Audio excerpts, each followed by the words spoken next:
On parle beaucoup bien évidemment des métiers de la santé au travers des infirmiers, tous ceux qui sont en première ligne sur la question du Covid. Mais est-ce que vous diriez, de votre expérience, qu'il y a un attrait toujours confirmé en direction des métiers de la santé? Oui, complètement. En fait, on a des filières qui sont très attractives. Chaque année, il y a beaucoup de jeunes qui veulent s'engager pour devenir ambulanciers en école supérieure, qui veulent devenir hygiénistes dentaires, techniciens en analyse biomédicale. Ils ont été mis sous le feu de la rampe avec notamment tous les tests que vous faites. Ce sont eux qui se chargent de faire ces analyses de tests PCR notamment.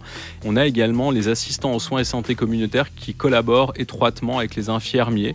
Et sur les 2 dernières années, on a eu des embauches vraiment croissantes de ces professionnels dans les structures hospitalières, dans les cliniques privées, dans les EMS pour supporter les patients au quotidien. On a plus de candidats que d'offres disponibles, mais on peut encore former plus.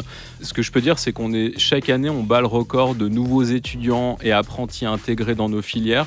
Cette année, au mois de septembre, on en avait 830 et notre challenge au quotidien, c'est de trouver les locaux pour pouvoir planifier au mieux les enseignements pour ces apprentis et ces étudiants. Est-ce qu'il y a certains métiers ou certaines filières qui sont plus attractifs ou qui s'en sortent mieux que d'autres, ou à l'inverse, certains qui sont moins valorisés dans l'imaginaire collectif en tout cas? Oui, alors les hygiénistes dentaires et puis les ambulanciers, on a presque des rentes de situation. On a 20 places, on offre 20 places et puis on a entre 140 et 150 jeunes qui postulent chaque année. Du coup, le concours est assez difficile. Et puis aujourd'hui, un petit peu moins d'étudiants qui veulent être techniciens en analyse biomédicale et podologues, alors que ce sont des professions, les 4, là en l'occurrence des écoles supérieures, qui offrent une employabilité directe sur le marché. Et vraiment, ce que je tiens à mettre en avant, c'est que dans l'ensemble des filières où on se forme, derrière, on trouve un emploi. Et ça, je dirais que c'est notre grande force dans les métiers de la santé. Vous parliez de podologue notamment. Justement, ces portes ouvertes, comment on valorise aussi ces métiers méconnus ou qui souffrent de on dit ou on croit? Alors vous pourrez découvrir les ateliers de soins, les ateliers de semelles. C'est destiné aussi bien à des enfants qu'à des adultes, qu'à des coureurs.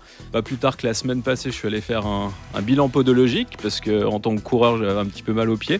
Et du coup, on a vraiment des professionnels de qualité qui peuvent orienter la population de tout âge pour du soin type de la coupe d'ongles, mais aussi de l'analyse, de la course, du marcheur. Et puis, quoi de mieux que de marcher droit dans la vie et de pouvoir avancer.